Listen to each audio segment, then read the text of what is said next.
In the annals of the Old West, few figures stand out like Dick Brewer. A man of formidable skill and unwavering determination, Brewer made his name in history as both a renowned gunfighter and a respected lawman.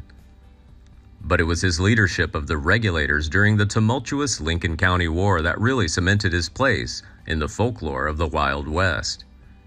In this video, we delve into the life of Dick Brewer, unraveling the remarkable journey of a man who straddles the line between outlaw and defender of justice, who left an indelible mark on the history of the Old West.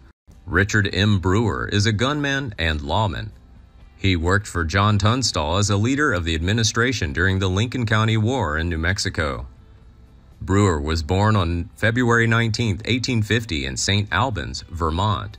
His family moved to Boaz, Wisconsin when he was 4 years old. He then ventured to Missouri before making his way to Lincoln County. Initially attracted to farming, Brewer purchased a farm in the area, envisioning a prosperous future.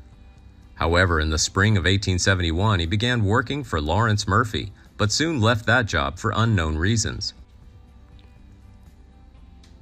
By 1876, Brewer had moved to work with cattle as a ranch manager for John Tunstall, a famous man who owned one of the largest ranches in the region.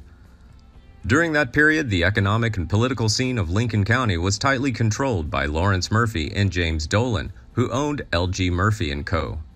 This establishment, which eventually became James J. Dolan & Co., held the exclusive right to be the county's only store. Divisions in the community are largely based on ethnicity and religious denomination, with Murphy's faction consisting primarily of Irish Catholics, while Tunstall and his allies are predominantly Protestant British. Interestingly, L.G. Murphy & Co. have provided substantial loans to the governor of the territory, and the Attorney General of the territory has even mortgaged the company. It was through this complex network of connections that Tunstall discovered Murphy and Dolan's advantageous position. They had won lucrative beef contracts with the U.S. government, supplied to the fortresses and agencies of the Indians. These government contracts, along with their monopoly on financial goods and services for farms and ranches, have allowed Murphy, Dolan, and their partner Riley to have amassed a huge fortune. The pivotal event that sparked the outbreak of the Lincoln County War revolved around a dispute over the allocation of Emil Fritz's insurance policy. Emil Fritz, a partner of L.G. Murphy, died in 1874, prompting the estate administrators to hire Alexander McSween to collect his insurance policy.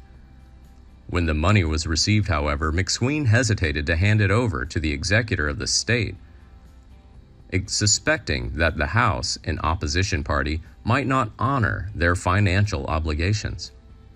Aware of the House's precarious financial situation, McSween questioned their willingness to accept the money, regardless of the legitimacy of their claim.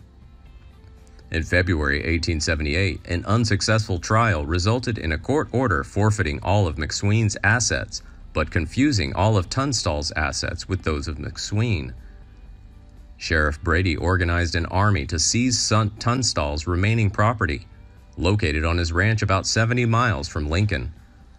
Dolan also joined the John Kinney Gang, Seven Rivers Warriors, and Jesse Evans Gang, preeminent engaged in harassing and herding cattle from the farms of Tunstall and Chisholm, and also became hired gunmen of this faction.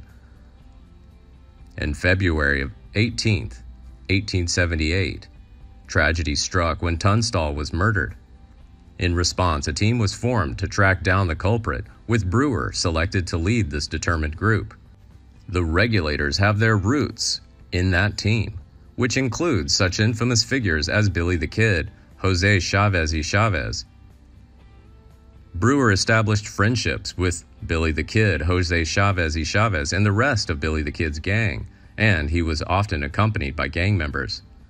In fact, Brewer was the first leader of the regulators during the early stages of the Lincoln County War. With a mature and brave demeanor, he's respected by his colleagues and the rest of the team, leading them to accept him as their leader.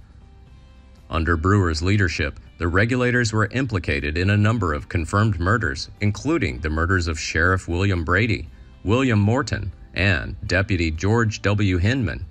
lawman Frank Baker, and the regulator's colleague William McCloskey, whom the regulatory authority reported betrayed them. While Brewer disagreed with the murders of Sheriff Brady and Deputy Hindman, but supported and participated in other murders. It is worth noting that although the public generally attributes most homicides during the time, the regulators existed to Billy the Kid.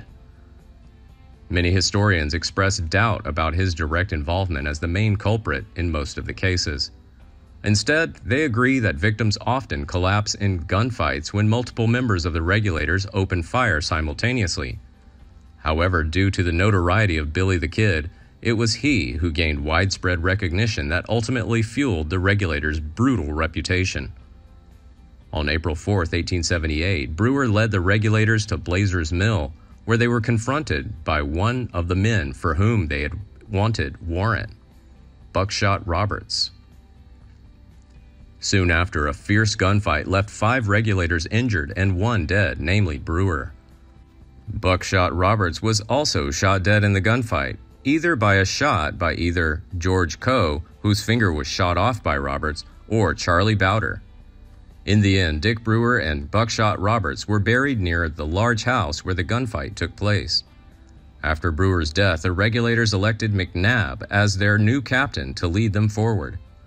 On April 29, 1878, a team led by Sheriff Pepin, consisting of members of the Jesse Evans gang and the Seven Rivers Warriors, engaged in a fierce gunfight with McNabb, Saunders, and Frank Coe at the Fritz Ranch. McNabb dies in the gunfight, Saunders is mortally wounded, and Frank Coe is captured. The next day, 4 members of the Seven Rivers, namely Tom Green, Charles Marshall, Jim Patterson, and John Galvin, were tragically killed in Lincoln. While the regulators have faced charges, specific evidence regarding their deaths has never been proven. Additionally, Frank Coe escaped from custody sometime after his arrest, allegedly with the assistance of Deputy Sheriff Wallace Ollinger, who gave him a pistol. After McNabb's death, the regulators quickly took up defensive positions in the town of Lincoln. They traded with the Dolans and were believed to be members of the U.S. Army Cavalry. During the confrontation, George Coe's rifle shot wound Dutch Charlie Kruling, a Dolan supporter. On May 15th, the regulators successfully found and arrested Manuel Segovia, a member of the notorious Jesse Evans gang. Segovia is believed to be responsible for the shooting that claimed McNabb's life. They shot him on the run. Then the regulators added a new member, a young Texan cowboy named Tom O'Folliard, who quickly became McCarty's best friend.